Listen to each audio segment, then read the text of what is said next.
ఏపీలో social media కేసుల్లో కొత్త ట్విస్ట్. పోస్టులు పెట్టిన వారిని అరెస్ట్ చేస్తున్నారంటూ జర్నలిస్ట్ విజయబాబు హైకోర్టులో పిటిషన్ వేశారు. న్యాయస్థానం ఆయనకు 50,000 రూపాయల జరిమానా విధించింది. గతంలోనూ విజయబాబుపై ఓసారి హైకోర్టు తీవ్ర ఆగ్రహం వ్యక్తం చేసింది. ఈసారి ఫైన్ వేసింది.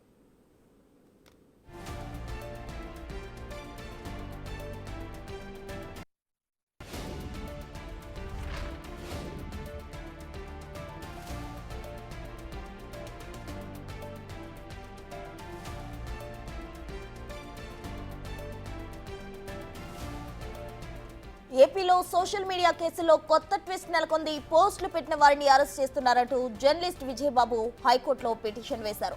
అయితే న్యాయస్థానం ఆయనకు ఓ ట్విస్ట్ ఇచ్చింది.